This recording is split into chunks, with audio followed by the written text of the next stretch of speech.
xamante ne ñu ngi koy passe mu xaw ko perdre mais automatiquement sur sa réaction dafa def signe bi pour excuser wu. parce que dafa nekkoon match boo xamante ne il ne fallait pas laisser le moindre détail à l'équipe égyptienne. Abdourahmane li ma la mën a wax daal en résumé. mooy Pape Thiaw n'a pas seulement gagné par le talent mais il a gagné par la supériorité numérique au niveau du milieu de terrain. Parce que dafa transformer ses latéraux déjà en défenseurs centraux ou en pistons selon le moment, c'est-à-dire suñu latéraux yi par moment da nga leen di gis comme El Hadj Malick Diouf qui se retrouvait comme défenseur central quand on était à 3 derrière waaye par moment da ngay gis ne que suñu latéraux yi muy Krépin Diatta wala El Hadj Malick il se retrouvait comme ni nga xamante ne moom mooy ay pistons léegi nag loolu day tekki ne que pour décrypter maanaam pour firi. footballu Sénégal dafa metti parce que nee naa la 4-3-3. nee naa la 3-4-2-1. nee naa la léegi 3-4-3 donc aujourd'hui est-ce que des autres équipes am nañu un temps de préparation spécifique pour préparer cette équipe-là qui est en train de monter en régime. et beneen mbir bi tamit mooy le Sénégal n'a pas pris de but dans la rencontre. oui parce que tamit équipe bi nga xamante ne joué nañu ak moom démb contre la Côte d'Ivoire daf leen dugal 3 buts. bi ñuy joué contre équipe bi di Bénin dañ leen dugal 3 buts. bañ a fàtte tamit seen match yi nga xamante ne joué nañ ko ci poule yi. donc aujourd'hui malgré la suspension sortie bi nga xamante ne Kalidou Koulibaly am na ko.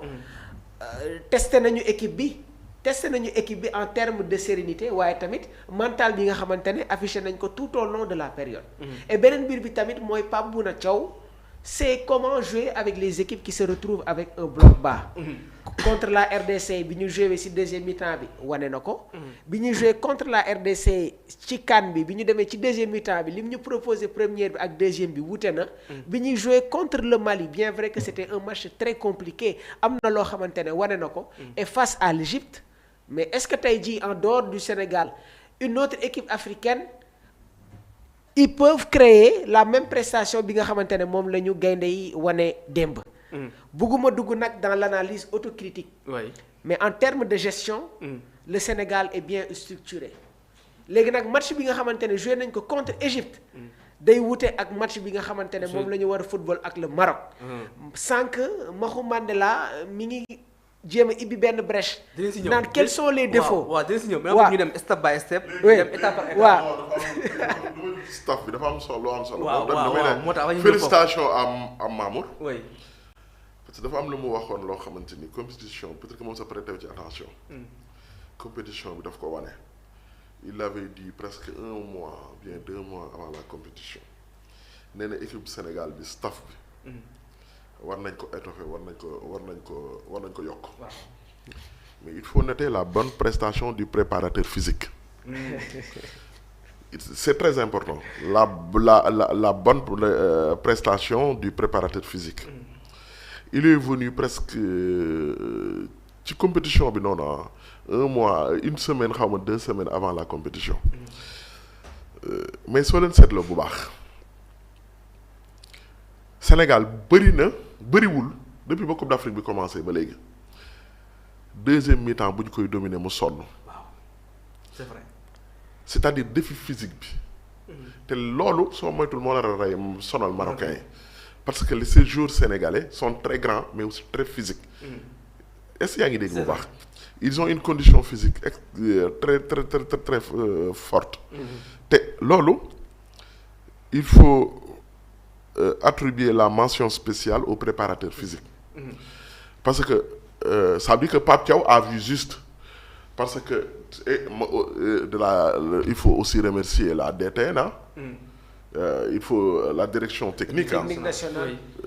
parce que dafa am solo ngay dem compétition non je parle non, pas de la compétition même oui. avant bi ñuy dem Global, compétition oui.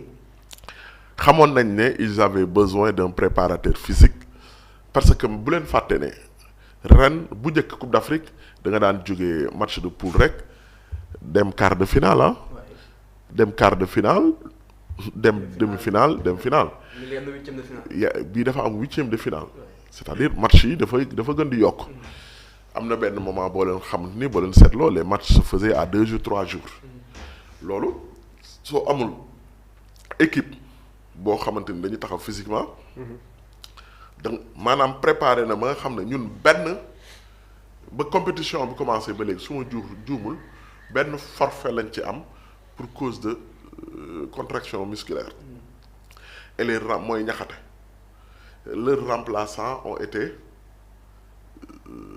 ont assuré l'intérim mais ñi ci des yëpp malgré kii da ngay gis que ne tamit deuxième mi-temps Sénégal bi dafay mel ni ñoom ñoo ngi door a commencé te parfois équipe boo ko sëkkatalee ba deuxième mi-temps bu sonnee day jax day bàyyi wala mu commencé di soo leen seetloo ñii bu ñu la mënee mu des ay 5 minutes dañuy assurer seen ay dañuy rassurer seen ay supporters maanaam du ñu commencé di gëmm di dóor ak yooyu c'est vrai que démb amoon na benn action bu nu ndaw mais da ngay gis que ne lii kat ñu ngi football ñoo ngi football ak seen xel ñoo ngi football ak xel te taxaw nañ physiquement et ça il faut c'est à saluer saluer quoi.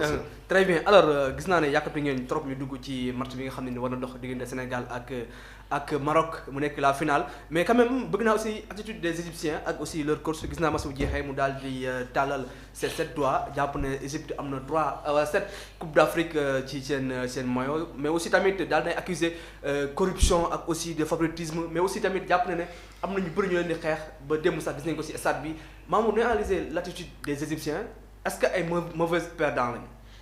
Bof. Voir l'attitude de Osam Hassan je dirais plutôt que c'est un mauvais perdant.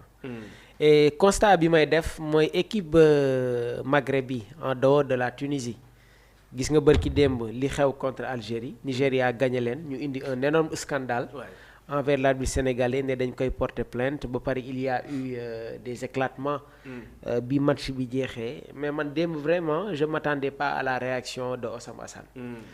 li ma la mën a wax daal mooy Abdourahmane. L'Égypte ne mérité wuñu woon gagner match bi démb. Ça c'est vrai. Égypte a refusé le jeu. Ils n'ont pas joué. Et ñoom jàppoon nañ ne que ci benn action. mun nañu rey équipe bi di Sénégal. moo tax ma ne la il y a un système de football qui est révolu. Le football est en évolution. am na yenn yoo xamante ne pour nga gis ko sax ci match léegi ça devient de plus en plus rare parce que lan il y a une avancée tactique. Et les entraîneurs xam nañu exactement lan la entraîneur bi di indi ak lu mu dul indi. léegi nag yow tey jii en tant que technicien si tu as des failles wala si tu n'es pas outillé pour répondre à la gestion tactique de l'entraîneur adverse fii rek moom ngay mujjee. Le Sénégal dañu football match bi dañu dominer suñu adversaire on s'est créé les meilleures occasions on a eu la possession de la balle et on a gagné ce match-là de la plus belle des manières Abdourahmane. Ça c'est clair. Ça c'est clair alors Mamour am nga commentaire bu ndaw bi ngay def ci les attitudes des Égyptiens. fay rire parce que équipe xoolal bu baax les statistiques du match da ngay gis que ne les points tout presque le Sénégal a gagné sur tous les plans. Tout lenn daal lañ leen ëppale muy carton. jaune un de plus. Mais on les a dominés sur tous les secteurs. C'était même pas une domination. C'est comme si c'était des footballeurs professionnels qui jouaient avec des enfants. Non xam nga. non niveau yi bokk parfois équipe Égypte ñoom ba ñuy continuer on a gagné sept fois. Mais c'est parce que war nañoo xam ne kon nit ñi xeexuñu leen parce que ku ñuy xeex doo gagné 7 fois. Ça c'est vrai. te ne da dul loolu Égypte xam nga. Parfois, les gens ont une mémoire très sélective. Mais Égypte, ñun dañoo football ak ñoom 2006. Oui. 2006 la soo juum 2006. Oui. Mais ñu football ak ñoom biir Égypte. Arbitre bi jàpp ci mais ñu ñëw ba 80 ñoom dañoo dugal. parce que xeex nañ fa parce que Sénégalais dañ leen a sëpp ba ñu xeex fa seen entraîneur bi ñuy wax démb dafa gaañu te gaañuwul ak Mido Cheata ak Mido jote nañ fa Cheata ak Gedd Assane Cheata bi muy génnee Mido Osam Assane moom moo jug téye Mido Cheata dugal Amra Zakri moo dugal après te loolu après Diomane Sy Camara bi dafa dribble yi dugg ci 18 mais ñu gaañ ko gaañ bu amul benn